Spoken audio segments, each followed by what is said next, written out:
Hey guys, tonight we return to a story you thought had ended. The tale of the last Templar, cast out from his homeland, shipwrecked on the edge of the world, and taken in by a people whose blades curved like rivers, and whose honor could cut deeper than any steel he had ever known. You watched him lay down his sword, not in defeat, but in choice. A choice to forge instead of fight, to build, not burn. But what if I told you that his story was just the beginning?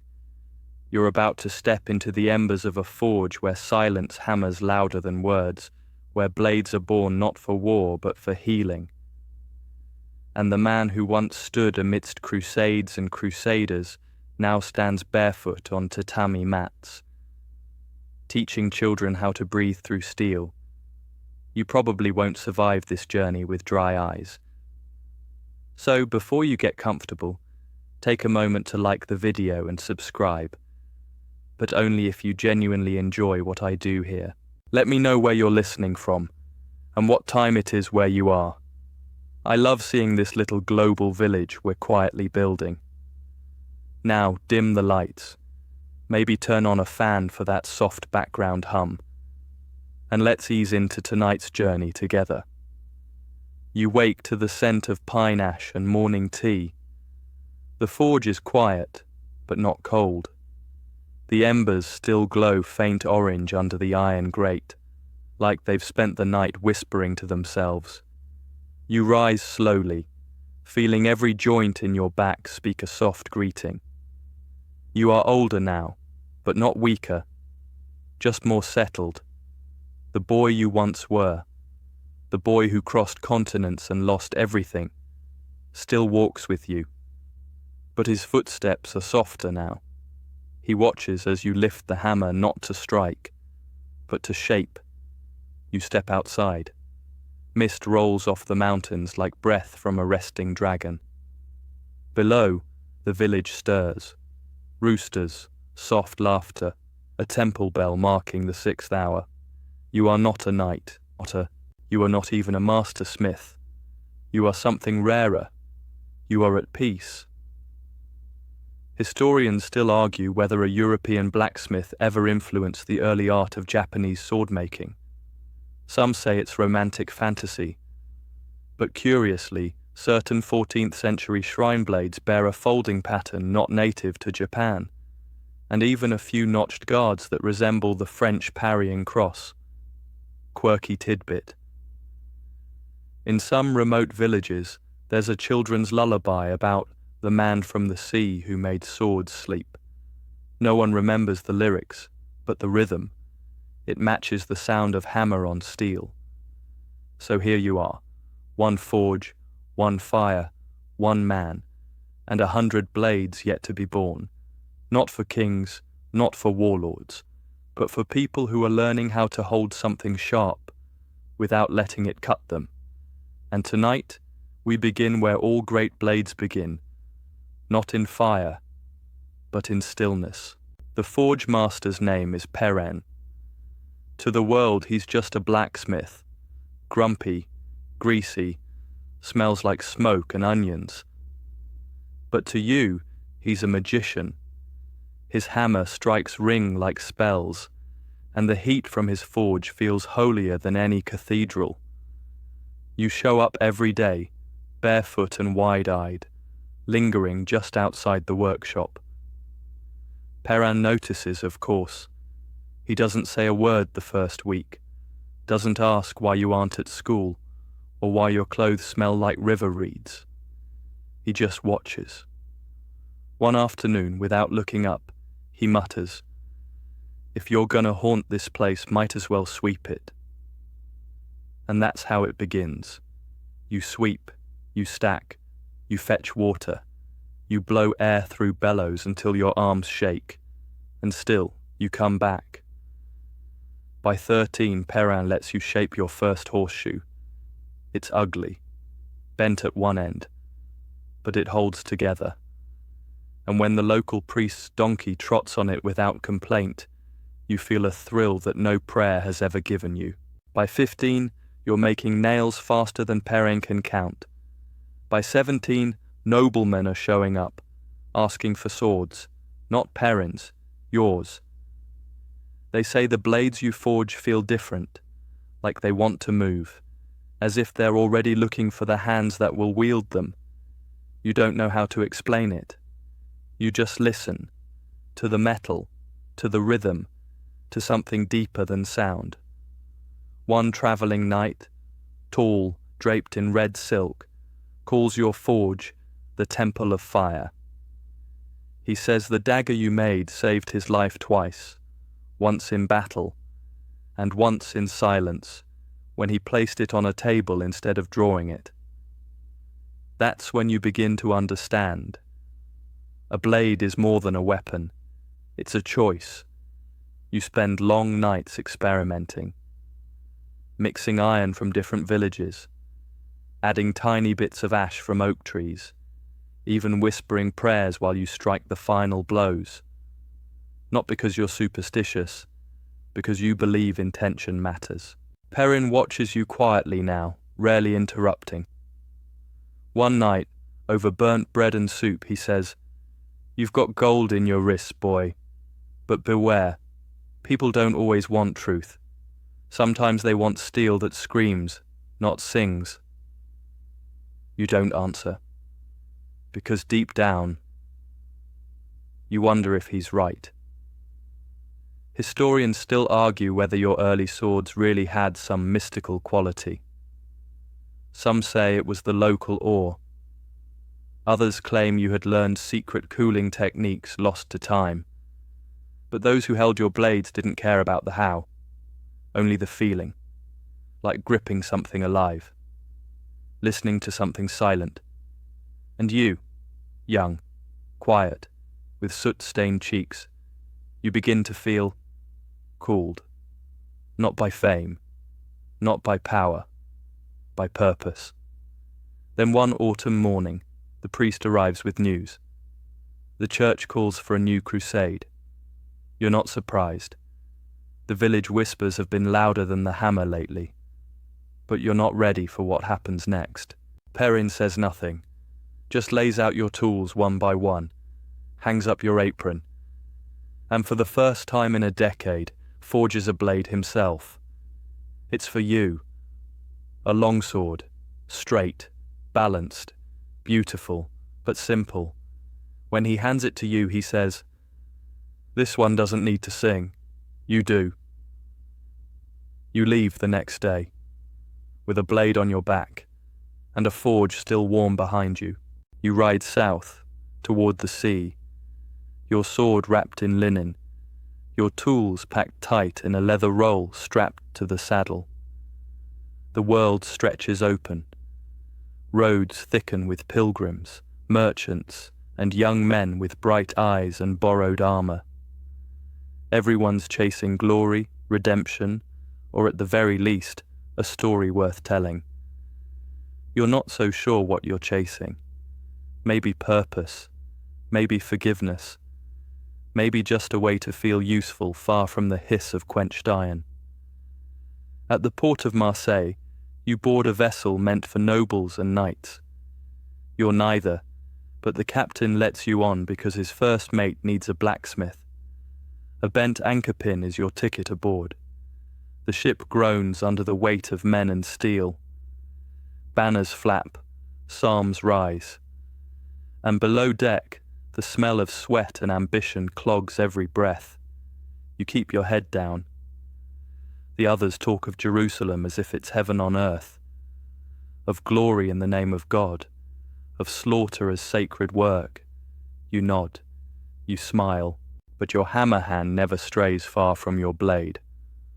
At night, you sleep beside the horses, your whetstone tucked beneath your pillow. You dream of the forge, of flames licking steel, of the rhythmic clang, of Perrin's voice mumbling behind you. But each morning the sea swallows those sounds, and the horizon promises nothing but war. You land in Acre under a sky of smoke. The city groans with tension.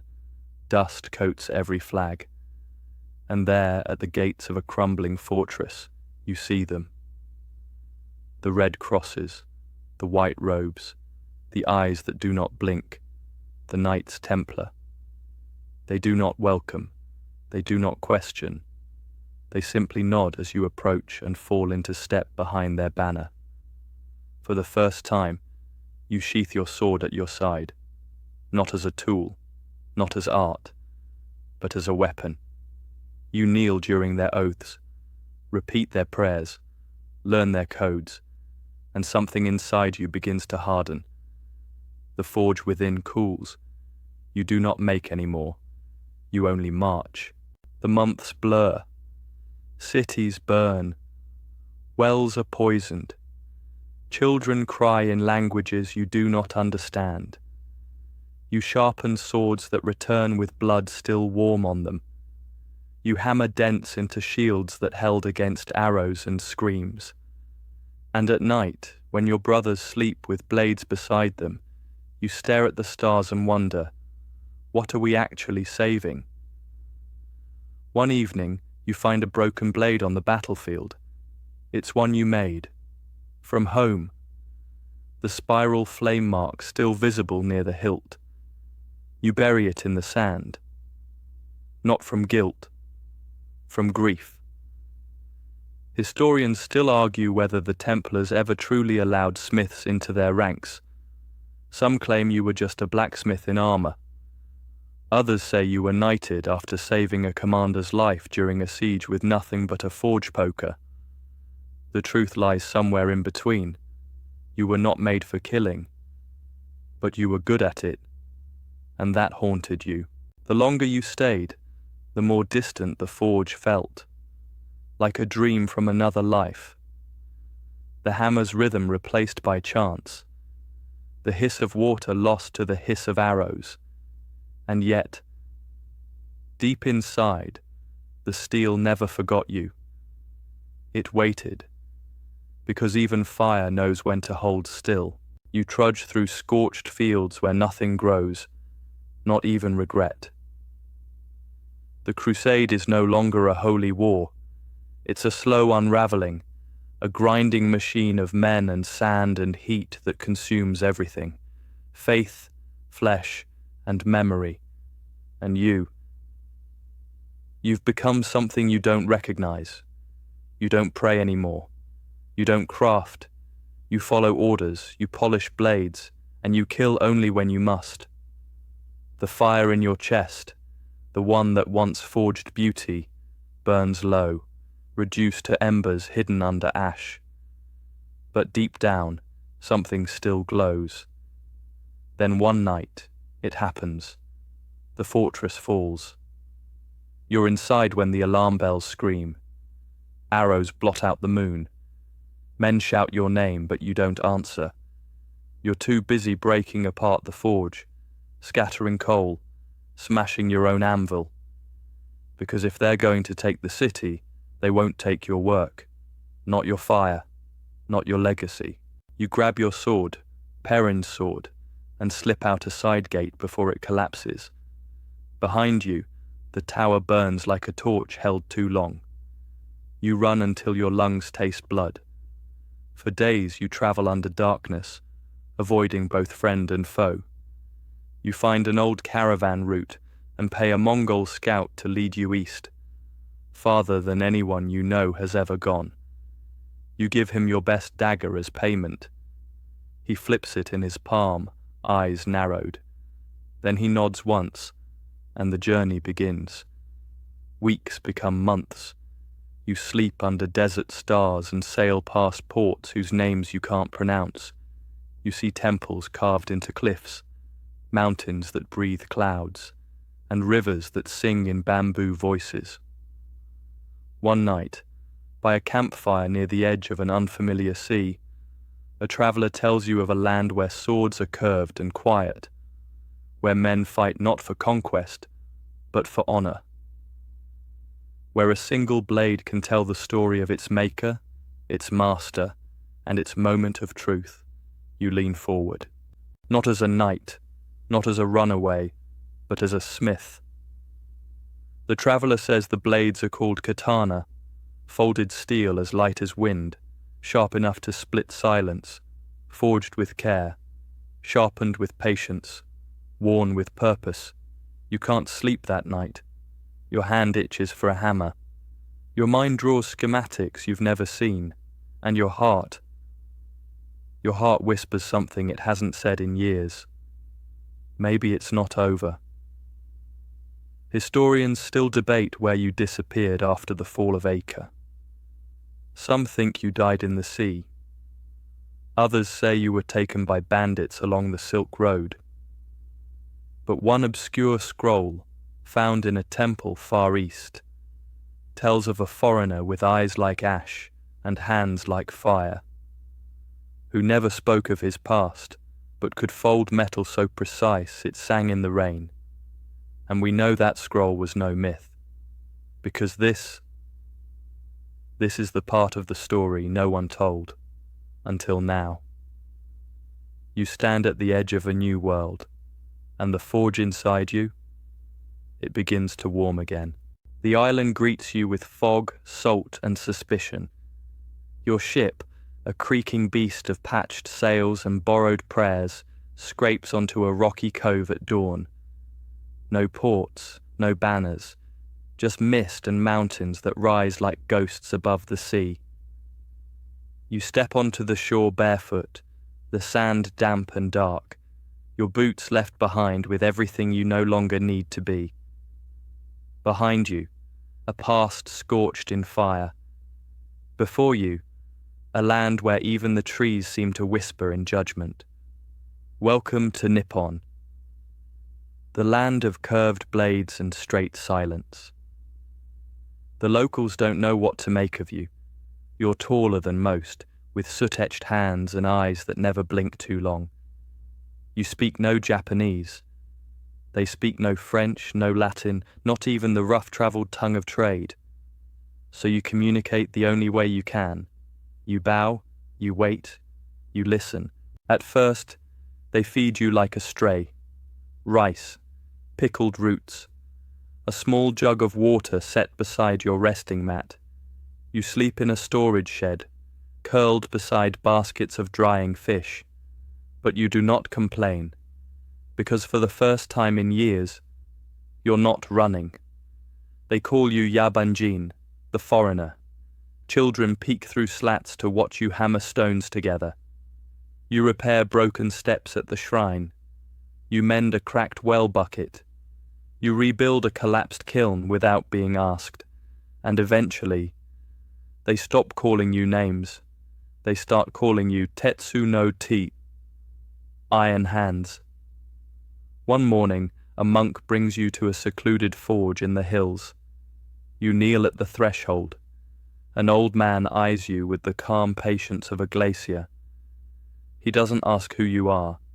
He simply places a lump of iron on the table between you and waits.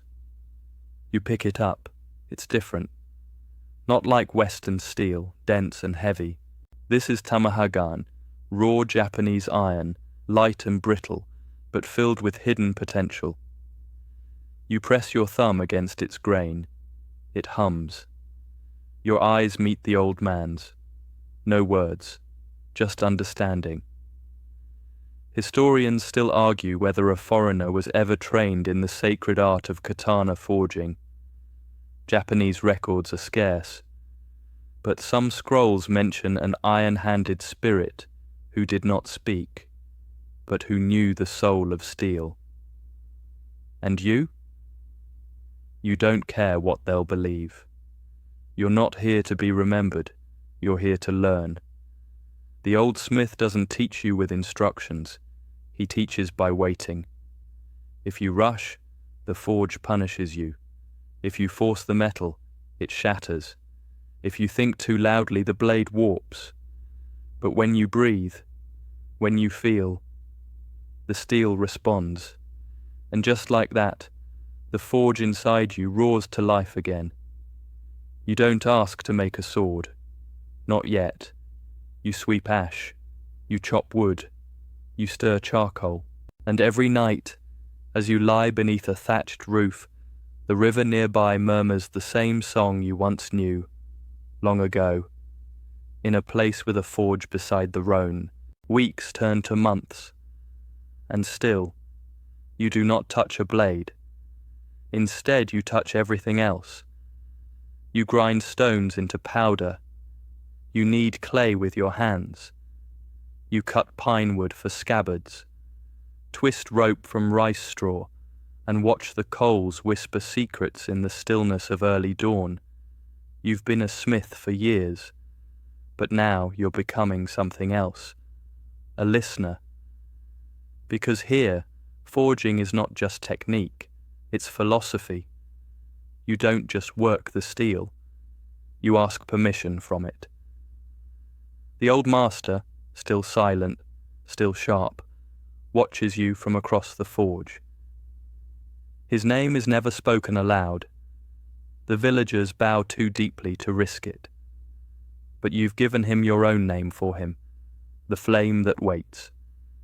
He never raises his voice, never explains why a certain hammer must fall at just that angle, why the water must be a certain temperature, why some days the forge doesn't burn at all. You learn by failing. A lot. Your first clay mixture explodes when quenched. Your first attempt at folding splits in half like brittle bone. Your first blade. It curls like a frightened animal, and each time you bow, clean the mess, and start again. The flame that waits never praises, but the day he lets you strike the folded billet a second time without stepping in, that's the closest thing to applause you've ever felt. Historians still argue whether katana forging is truly spiritual or just centuries of fine-tuned metallurgy. But there's no denying what you feel. Every strike becomes a meditation. Every breath becomes part of the blade. You start to hear when the steel is too tight, when it's resisting, when it's ready, like music, like a voice from long ago, humming through the anvil.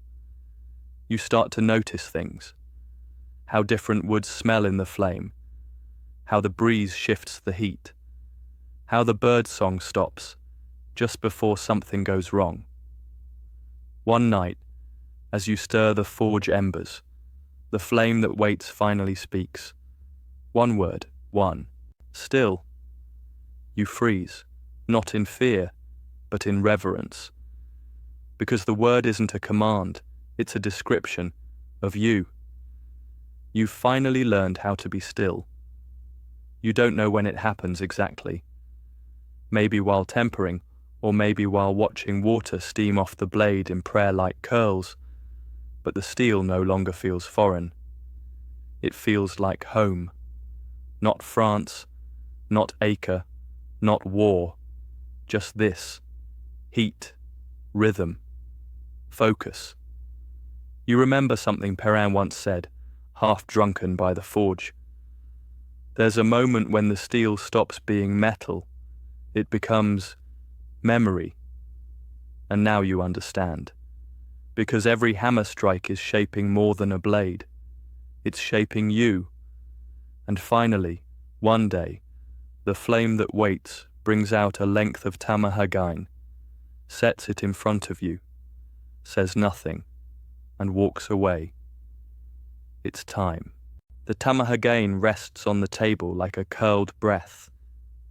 It's small, deceptively simple, no wider than your palm, no thicker than 2 fingers. But you know better now.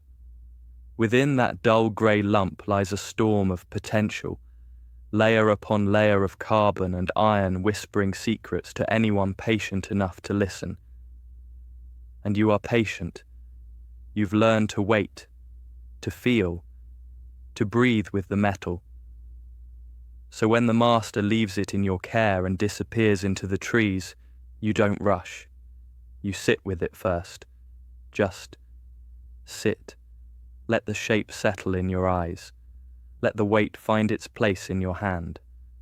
Only when the sun dips low and the cicadas begin their sleepy chant do you begin. You stoke the fire with quiet hands. No flare of drama, no barked chants or ceremonial drums, just the soft rhythm of coal collapsing under heat.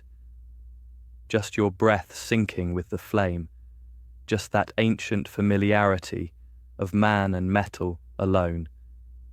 You bring the tamahagane to the heat.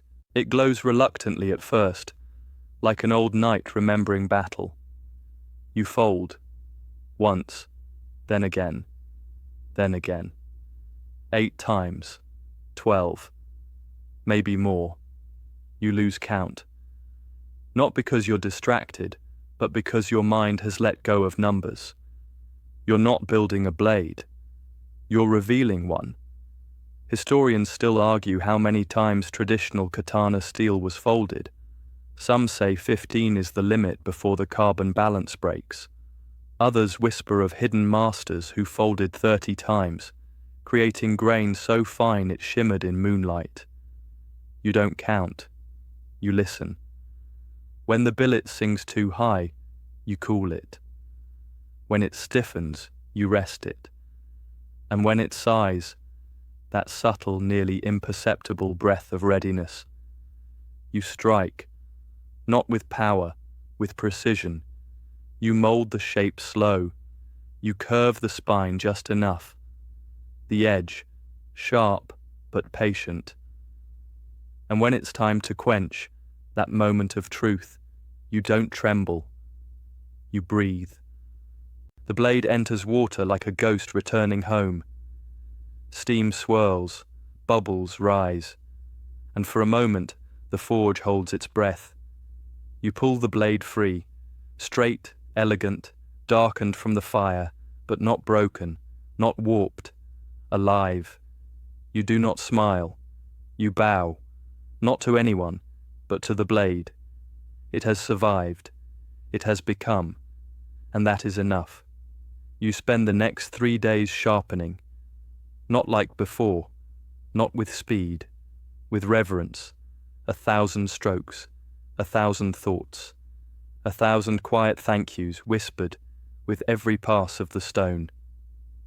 Then you polish the steel, layer by layer, until its grain begins to show. Not Western striations, no brute gloss. This is Haida, the flowing wood grain of Japanese steel. It ripples across the blade like water frozen mid-movement.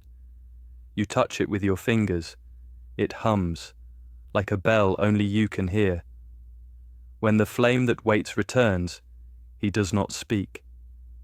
He picks up the blade, turns it once in his hands, then, so soft you almost miss it, he nods. You nod back, because words would only ruin it. You name the blade in silence. Hibana. Because it's not fire, not an explosion, not even light, just the spark, the one that starts it all. You keep Hibana close, not as a weapon and not quite as a keepsake. It's more like a question folded into steel. You carry it in a simple cloth wrap, not a scabbard. You don't wear it at your hip, only ever set it beside you as you sleep, like a companion, like a shadow, like the echo of someone you used to be. And every morning before anyone wakes, you unwrap it. You run your fingers down the spine. You tilt it to catch the pale morning light, and you ask it softly, "Are you ready today?" It never answers, but neither do you. Word spreads in small, quiet ripples. First, the village smith takes notice, then a merchant whose broken knife you repair using just your whetstone and intuition. Then a minor lord hears a rumour of a foreigner who forged a blade that hums like rain on a shrine bell. They don't come in droves. This isn't a fairy tale. But still, they come. And each time you refuse. Not out of arrogance, out of truth. Because Hibana wasn't meant to be followed by copies. It wasn't made. It was discovered. And discovery can't be rushed. You continue learning, studying blades older than empires, polishing swords made for emperors, for duelists, for monks who swore never to draw them. You begin to see how a katana isn't just metal. It's philosophy. A straight blade trusts the hand. A curved one trusts the moment. You scribble sketches in the dirt with your finger, not designs but ideas, curves that lean toward wind, hilts shaped for balance, not strength. And slowly you begin again, not to remake Hibana, but to ask another question. This time the steel resists, it cracks, it hisses, it stings your fingers even through gloves. You start over. Try again. Fail. Again. Fail. The blade splits just before quenching. The next one warps like a twisted smile. The next, too soft to hold an edge. You don't cry. You bow. To the blade. To the lesson. To yourself. Historians still argue whether true mokumegane, wood-grain metal, was ever developed outside Japan. Some claim you stumbled into its early form by accident. Others say you saw it once on a decorative pommel and spent years trying to imitate the flow. Whatever the truth, you learn to fold more than steel. You fold yourself. Every mistake teaches more than a finished sword ever could. Because Hibana was a gift. But the next blade? That must be earned. One evening, a traveling samurai arrives. He's quiet, young, and carries himself like someone who's never lost, mostly because he hasn't had to fight. He asks to see Hibana. You hesitate, but something in his eyes, something uncertain, something searching, softens your refusal. You unwrap it. He holds it with both hands and gasps, not from fear, not from awe, but from recognition, like the blade was waiting for him. He bows low, thanks you in flawless Japanese, then adds in a halting, accented whisper, "This sword, it does not want to be drawn. It wants to be understood." And in that moment you realize you didn't just forge a sword, you forged a mirror. And people are beginning to see themselves in it. You begin the next morning before the sun even considers rising. The coals are cold, the forge asleep, but your hands know the way, by memory now, not sight. You measure with breath, mix with rhythm, and strike the anvil with a kind of reverence that once felt foreign, but now feels like prayer, not to a god, to the act itself. Because something is calling you, a shape you've never seen, but somehow remember. A blade not curved by tradition, nor straight by doctrine. Something in between, something that moves like thought. And so, you begin again. You start with iron pulled from 3 places. One, dark and heavy, from a nearby mountain. Another, soft and warm-hued, from river sand near the village. And the third, small flakes, hidden in your satchel since you left France. A sliver of the Rhone, folded into this new world. You blend them, slowly, carefully, and just like that, you're not just forging metal, you're forging memory. The blade forms differently this time. It resists folding like before, yes, but not in rebellion. In caution, like a student testing a teacher, you respond in kind, you adjust your rhythm, you alter your quenching method, you cool the steel in mountain spring water instead of well water, and with each small shift, the blade yields a little more, until, one night, as snow falls lightly outside the forge and the moon hangs low, you strike it once, and it sings. Not like Hibana. No, this sound is deeper. It doesn't spark. It remembers. You spend weeks shaping it. This one you name Makoteru, a name stitched from Old French and phonetic Japanese, meaning that which stands quietly between 2 worlds, You etch nothing into its surface. No marks, no flames, no signature. Because this sword doesn't belong to you. It belongs to whatever comes next. The villagers begin to notice. Your forge smokes longer than usual. You hum under your breath. Children hear faint chimes when they walk past the workshop, though there are no bells. And one day, the samurai returns. But not alone. He comes with an elder, armor worn, posture straight, eyes like frost on glass. He holds hibana, hands it to you, and says nothing. But you know. Makoteru is ready. You offer it with both hands, wrapped in simple linen. The elder accepts it like a tea bowl, delicate and precise.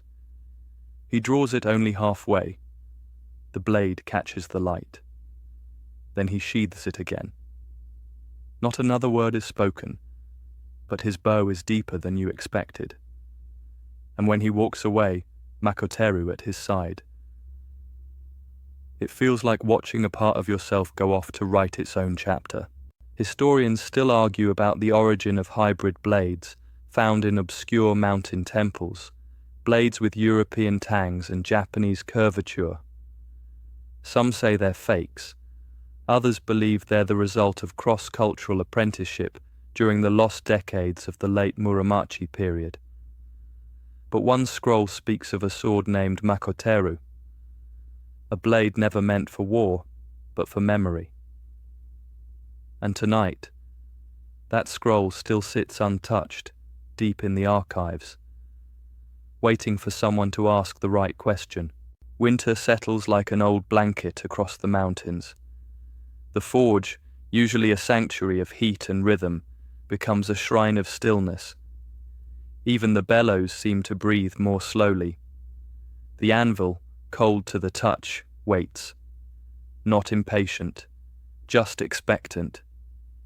You take this as a sign, not to stop, but to pause. Because in forging, like in life, what isn't done is just as important as what is. You spend your days walking the forest paths, studying the way snow clings to the pine branches.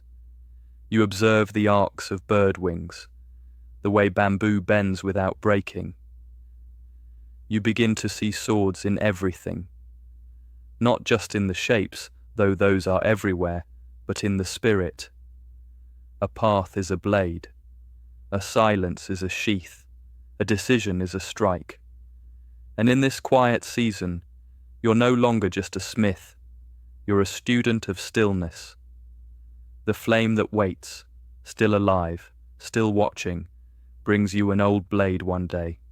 It's rusted, warped, its edge dulled by time, its hilt cracked. He places it on your workbench and says just one word: restore. But when you touch it, you flinch, because the steel remembers, not beauty, not harmony, but violence. You feel it in the grain, in the cold stiffness of the spine, in the slight tilt that screams of anger, not purpose.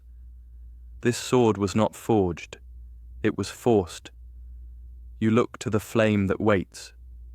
He says nothing, and walks away. You don't restore it, not the way he expected. You transform it, you melt it down, mix it with pine ash and crushed shell. Fold it slowly, with the soft rhythm you learned from hibana. Shape it into something gentler, shorter, balanced. And when you finish, what you've made is not a katana, not a Western sword either. Something new, a bridge, between forms, between furies. The master returns. You hand him the blade. He holds it for a long time. Then, to your quiet astonishment, he smiles. A small thing, a momentary crack in an otherwise glacial expression, but it warms the room more than the forge ever could. Historians still argue whether cross-cultural forging was accepted in feudal Japan.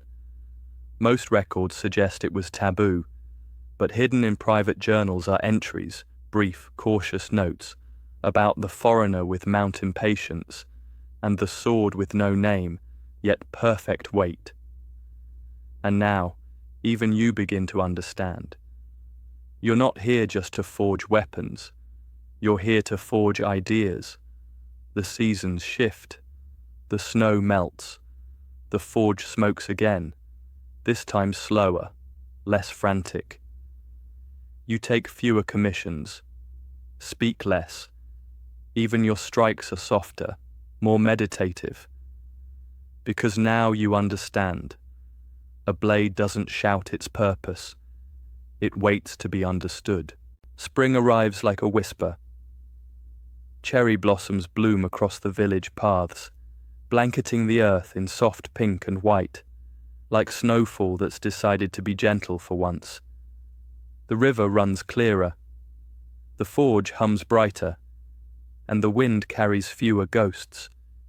You feel lighter, not younger, just less haunted. And one morning, you wake up before the sun, heart pounding, not from fear but from clarity. You're ready, not to make another sword, to teach. It starts with a boy, 10, maybe 11, too curious for his own safety. He sneaks into the forge while you're splitting pine, picks up a hammer, and nearly takes off his own toe. You catch the tool mid-swing with one hand and raise an eyebrow. He doesn't flinch. He bows, twice, and mutters the one word you never expected to hear from someone that young. Sensei. You stare at him, then laugh.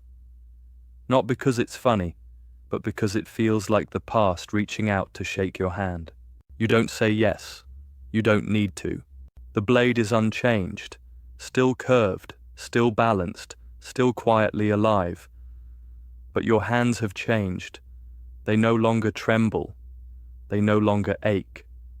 You lift the blade, hold it out in front of you, and smile. Because it's no longer a question. It's an answer to who you were, to what you've learned, to why you came here in the first place. Historians still argue whether any Japanese forges were open to outsiders. Most say no. But tucked in an obscure monastery archive is a parchment, worn and water-stained, that lists the names of students in a mountain forge, some Japanese, some not. At the bottom, a name written phonetically, likely foreign, marked only with a spiral. You sharpen a dozen swords that month. None are yours. They belong to your students now, to travelers, to monks, to those who need not battle but balance. You no longer fear what your hands create, because you know now, a sword isn't dangerous by nature, only by intention. And your intention? Peace. He shows up the next day, and the next. And then there are 2 students, then 4, then an old rice farmer who just wants to learn how to sharpen his sickle, then a widow who lost her son in a duel and asks if she can make a knife that doesn't want to kill. You let them come. Not because you're a master, but because the forge is no longer yours to keep alone. You teach like the flame that Waits taught you, through silence, through rhythm, through failure. And you start to see it, how everyone strikes steel a little differently. Some with fear, some with hope. One boy hammers like he's angry at the world. Another girl shapes her blades like she's painting a poem. You don't correct them, you guide. Because the point isn't to make your kind of sword, it's to find their own. One evening, while cleaning up the forge, you find Hibana beneath a cloth wrap. You haven't touched it in months. You unwrap it slowly. The rains return in summer, not the gentle kind that taps the rooftops like lullabies, but the heavy, soul-thumping kind that makes rivers rise and thoughts sink. For weeks, your forge breathes steam more than smoke. The clay walls sweat. Blades take twice as long to cool, but you keep working. Because something's stirring again. Not in the steel. In you. It begins with a dream. You're standing in the Rhone Valley again, a boy with soot on your cheeks, Perrin behind you. Only this time, when you strike the steel, it folds like paper. When you quench it, it vanishes. You look down, and the anvil is gone. The fire is gone. The forge is gone. You wake up, unsure if you're mourning or awakening. Either way, you can't ignore it. You begin experimenting, not recklessly, curiously. You fuse techniques, layering Japanese folding with Western heat tempering. You switch from charcoal to pine soot. You cool blades not just in water, but in rain collected from the temple eaves. And then, you try something completely new. You draw a blade, not with curve, not with straightness, but with movement. A subtle shift in its center of balance, a flowing wave through the spine, almost imperceptible unless the wielder moves with it. Not a weapon for aggression, but for harmony. A blade that wants peace and only draws blood if the hand demands it. You call it ukazome, meaning first strike, but not in the context of war, in the context of choice. The first strike is always a decision. You do not offer ushizomi to a warrior. You offer it to the temple. Wrapped in cloth, rested on the altar, left without ceremony. The monks say nothing, but the next day they place fresh flowers beside it. Historians still debate whether weapon forging ever crossed into religious ritual. Some believe you created ceremonial blades used only in rites of passage. Others argue your work blurred the line between craft and confession.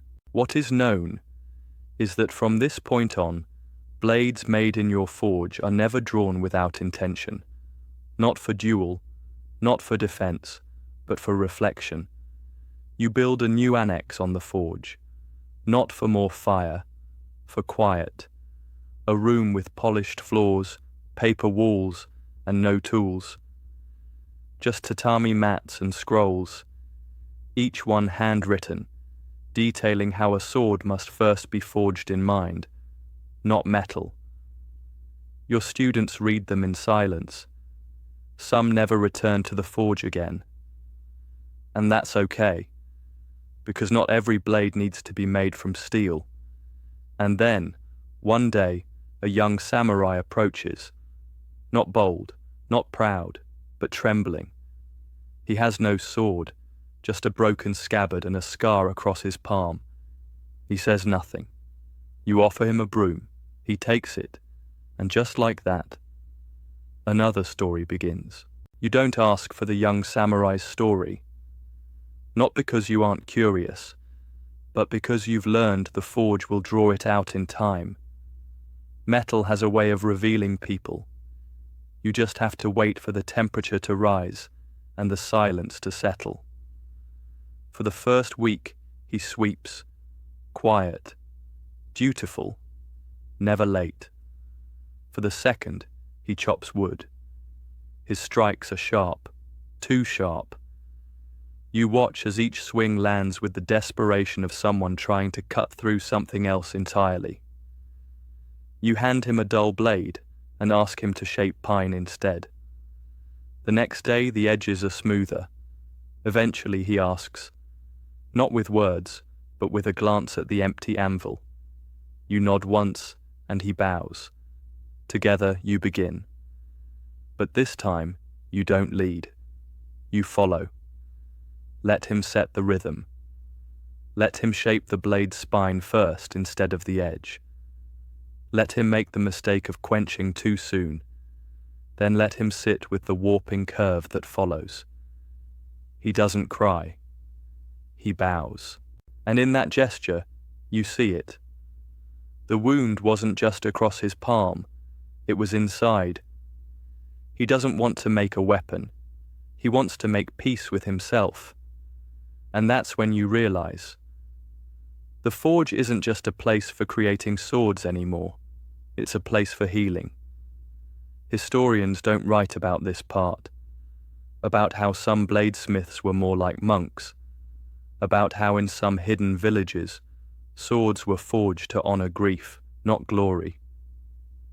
But there are stories of a forge in the mountains where people brought their regrets, where the hammer echoed like a heartbeat, where each blade wasn't for battle, but for balance. The samurai's blade takes months, not because of its complexity, it's simple, almost rustic, but because he shapes it slowly, folds it with soft hands, tempers it under moonlight, polishes it until it reflects his own face, still, calm, changed. When it's done, he doesn't sheath it. He places it on the shrine next to Uchizome, bows deeply, and leaves with nothing but his name returned to him. You never see him again. But sometimes, when the forge is quiet and the wind runs through the eaves, you feel the silence he left behind, and you begin to wonder how many more are out there, people who need fire not to destroy, but to remember. That night, you light a new lantern above the forge, not for yourself, for those still walking their long roads to stillness. And as the flame dances in the paper frame, you take a fresh billet of tamahagan and whisper, "Let's begin again." The forge glows late into the night these days, not from urgency, not from commissions, simply because you can't stop. Something inside you has turned, not a fire this time, but a wheel, turning slowly, purposefully, pulling memory into motion. Because now you're not just forging blades, you're forging bridges, between cultures, between people, between who you were and who you're becoming.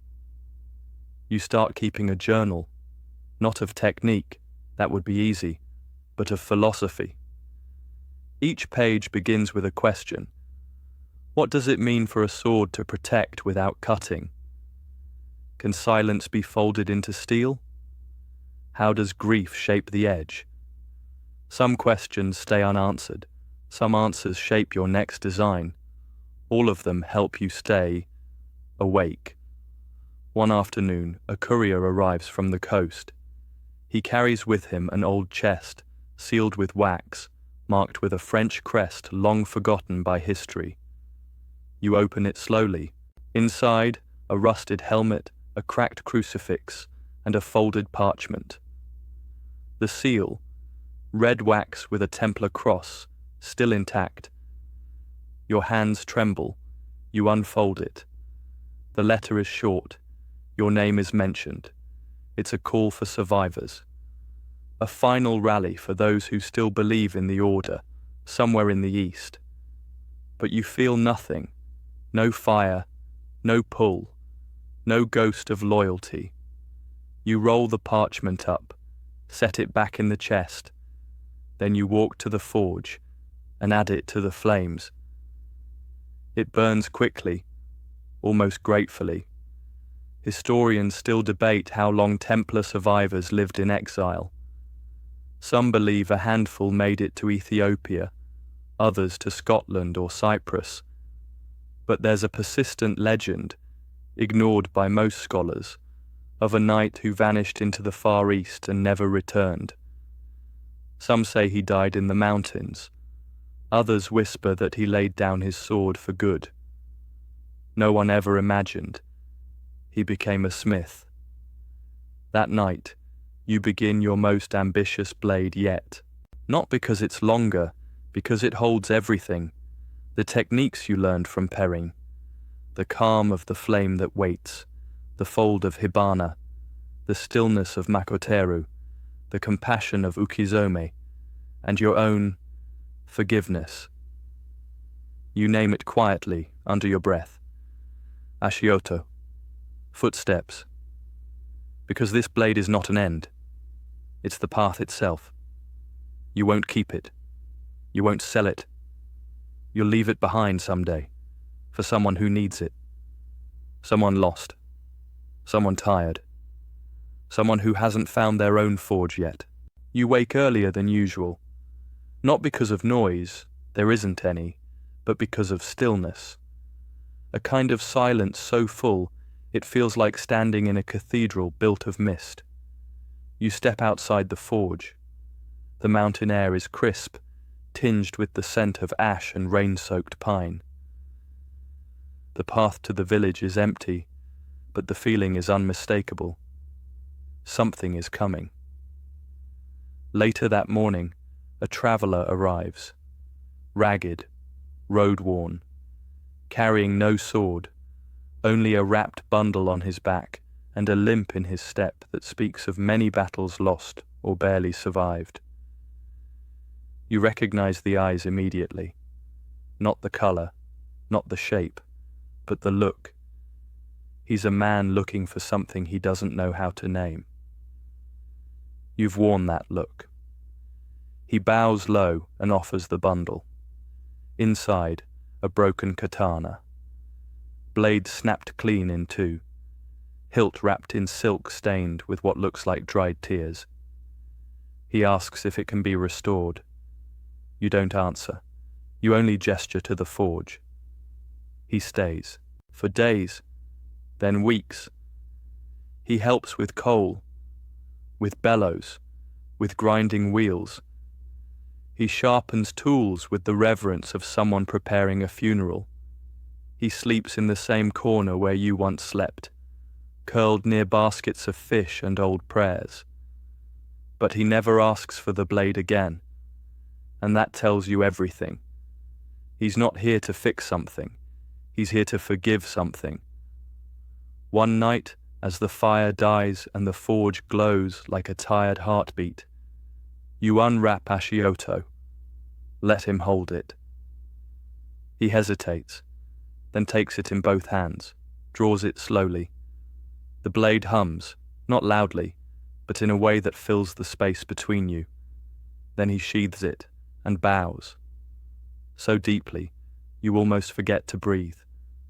Historians don't know who he was. No records of his name exist in either Japanese or European annals.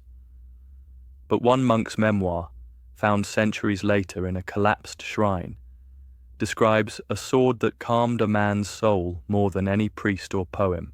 They called the sword Ashioto, but they called the man Muon, meaning silent sound. He doesn't stay long, but before he leaves, he carves a single word into the doorway of the forge, Tomaru, to pause, not an ending, a breath. You trace it with your finger long after he's gone, and in that moment, you realize something. You used to forge swords for survival, then for purpose, then for peace, but now, you forge them so others know. They're not alone. The days begin to stretch, longer sun, lazier wind.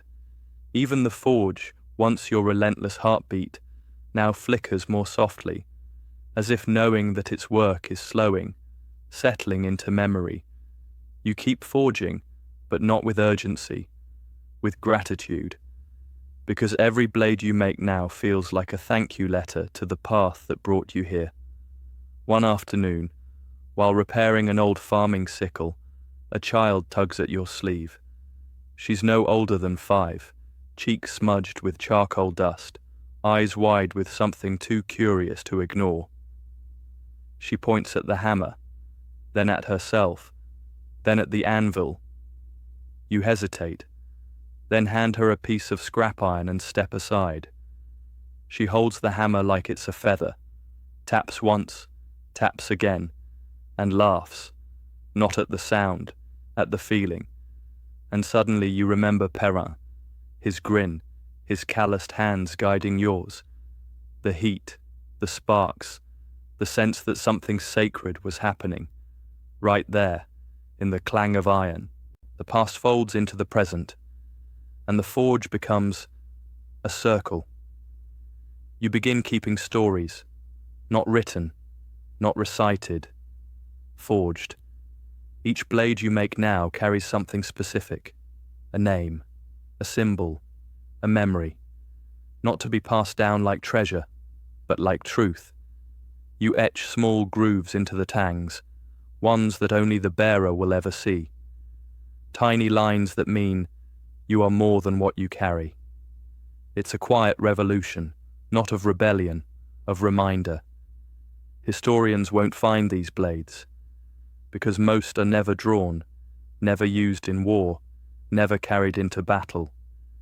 They live in temples, in shrines, in quiet households where a sword rests not above the door, but beside a window, watching the sunrise.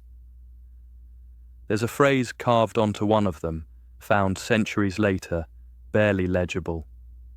In every forge, a memory. In every memory, a moment to rest. You stop naming your blades after this, not because you don't care, but because names are for beginnings. And now, you're not beginning. You're becoming. The flame that waits visits one final time. No words, just a long look. Then he kneels by the fire, places something beside the coals.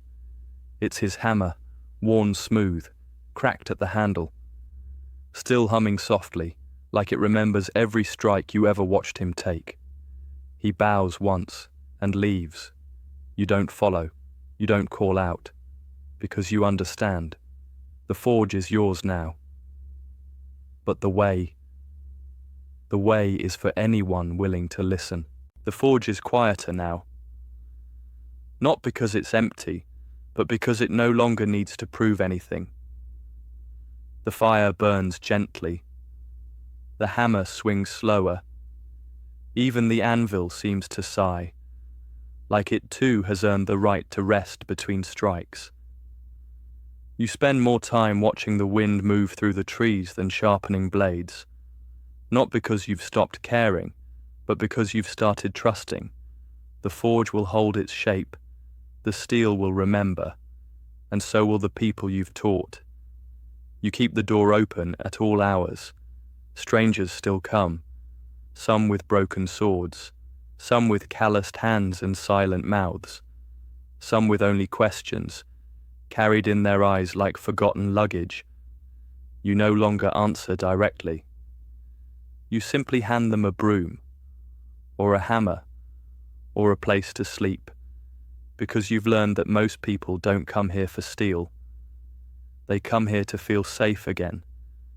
And then, one morning, you don't wake to the sound of footsteps or requests or clanging. You wake to birdsong. No fire yet, no tools laid out, no reason to rush, just you. And a feeling, like something is finishing. You sit by the forge, not to work, to listen, to the coals crackle, to the wind's hum, to the silence you once feared, now folded softly around you like an old friend. You think of Perrin, of the flame that waits, of Hibana, Makoteru, Ukizome, and Ashioto. You think of the path, the blades, the bridges, the people. You think of the Templar who washed ashore with nothing but ash and stubbornness, and the smith who built a sanctuary from silence. Historians may never find your name. They might argue whether you existed at all.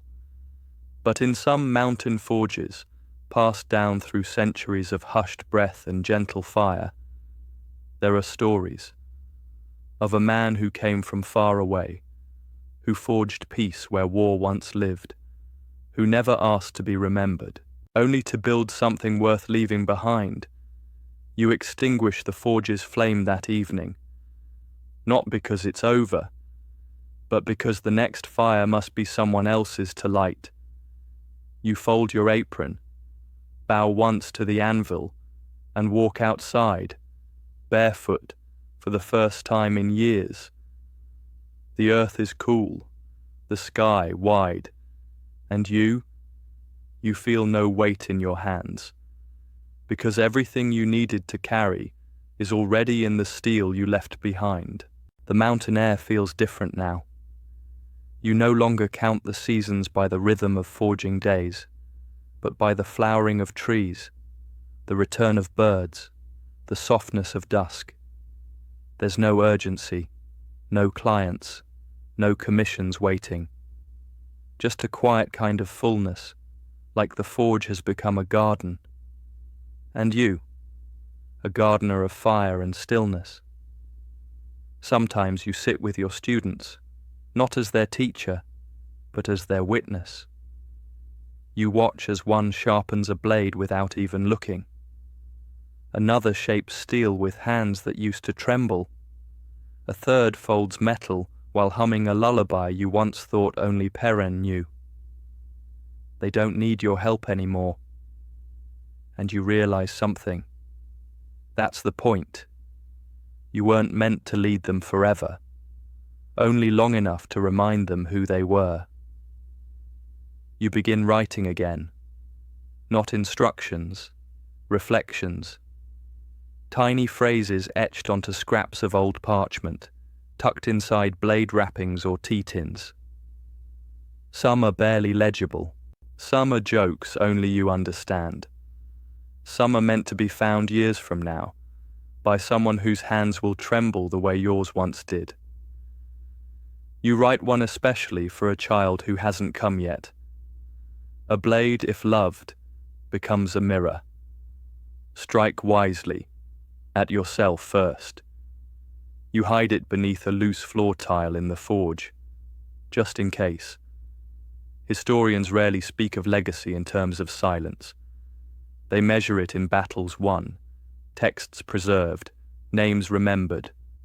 But in your case, the legacy is in what you didn't say, the silence you held when others needed space, the flames you didn't fan, the swords you never finished, because you knew the maker had to. One night, while watching the stars, a young woman places a blade beside you, her own forging, short, delicate, perfect. She asks if it's good. You don't answer.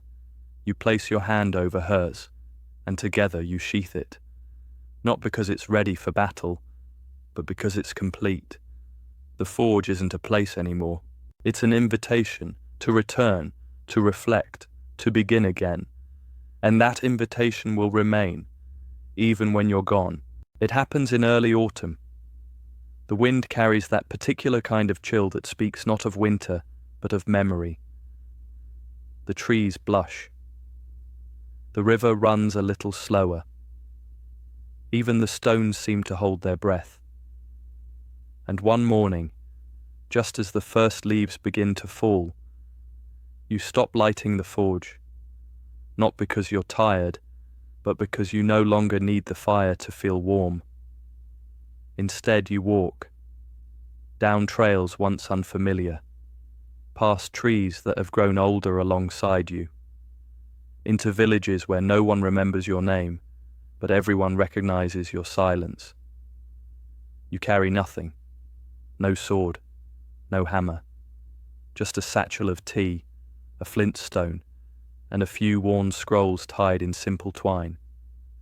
Wherever you stop, you offer no stories, no titles, no lessons, only presence, and sometimes that's enough. In one fishing village, a man shows you a blade, curved like a river bend, balanced like a whispered apology, and signed, not with a name, but with a spiral. You nod, and keep walking.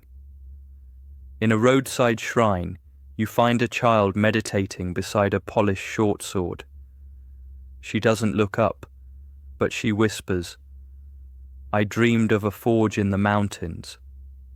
You smile. She doesn't see it, but she feels it. Historians never expected the influence of a nameless smith to spread across prefectures. But temple records began noting an increase in quiet blades. Swords with no owner, placed not on battlefields, but in thresholds, garden stones, even beside sick beds. They weren't drawn, they were left, like candles, like prayers, like seeds. One evening you returned to the mountain, not to forge, just to see. The structure is still standing, the tools are still in place, the anvil untouched, but not lonely. Because someone has been here. There are new carvings in the beams, new floor mats, fresh tea, and on the workbench, a blade in progress, half-shaped, quiet, waiting. You don't touch it. You simply bow. Because this forge isn't yours anymore, and that's the most beautiful thing you've ever built. The air in the forge has changed, not in temperature but in tone, like a room after someone has finished singing. You stand quietly, letting it wrap around you. This is no longer your forge, no longer your anvil, no longer your fire. And yet, it still feels like home. Because home isn't ownership, it's offering. You sit at the old workbench, not to forge, not to plan, just to listen. Outside, a student, maybe second generation now, hums softly while trimming bamboo. Another kneels by the river, shaping clay for the footpaths. Someone sweeps the entrance, pausing to bow to the shrine of blades beside the door. No one notices you, and that's how you know they've learned. You were never the point. Later, a child stumbles inside, wide-eyed, missing a front tooth, carrying a small wooden blade bound in twine. He walks up, solemn as a priest, and presents it to you like a relic. "I made this for the forge," he says. You nod once, then ask his name. He puffs up and says it proudly. You whisper it back. Then place the wooden sword beside the others, not at the altar, but at the entrance, so that every visitor sees what kind of fire burns here, not flame, but intention. Historians might skip over this moment. Too small, too quiet. But if they listened more closely, they'd find that some traditions were born not from conquest or canon, but from a boy's wooden sword resting gently on a threshold. You sleep in the forge that night, no mat, no blanket, just the soft scent of pine ash and faint echoes of laughter from distant rooms. In the middle of the night, rain taps the roof like an old friend. You dream not of swords, but of hands, Perrines guiding yours, the flame that waits folding iron in silence, the trembling hands of every student who struck steel and believed they could change something with it. And in your dream, you're just one hand among many, helping, holding, letting go. When you wake, there's no fire, only light. And in that light, the forge doesn't seem like a place at all. It feels like a memory the world has chosen to keep. The path away from the forge is the same one you arrived on all those years ago. But now it feels lighter. You step over the same stones, hear the same wind in the branches, past the same crooked tree you once leaned against when your feet bled and your heart was still carrying too much France. But now you carry nothing, not even a blade, because the weight has shifted from your shoulders to the story itself. You don't say goodbye. That isn't the way of the forge. You simply bow once at the gate and walk. The road winds through villages that speak your name only in whispers now, through fields where farmers pass down stories of a foreign smith who could temper steel with silence, through shrines where your blades hang, not as weapons, but as offerings. You leave no mark, but you see them, the signs. A spiral carved into the base of a temple lamp, a short poem etched into the spine of a ceremonial knife, a garden shaped like a curved blade, calm, deliberate, alive. You pause in one such garden, An old monk invites you to tea, unaware of who you are. He speaks of stillness, of rhythm, of the way a good pot of tea and a good sword are both measured in patience. You smile and say nothing, because to be mistaken for a student now is a kind of grace. Historians may never name this journey. They will search for records, dates, graves, and never find them, because your story was never written with ink. It was folded into steel, into students, into silence, and that's why it survives. As night falls, you make camp by a stream. You light a small fire, not of necessity, but out of memory, and beside it, on a smooth stone, you draw a spiral with the ash of your fingertips. Then, as the stars return, you whisper softly, "Let them make their own fire," because you finally believe they will. You rise before dawn. The sky is pale lavender, clouds barely formed, the air so still you can hear your own breath.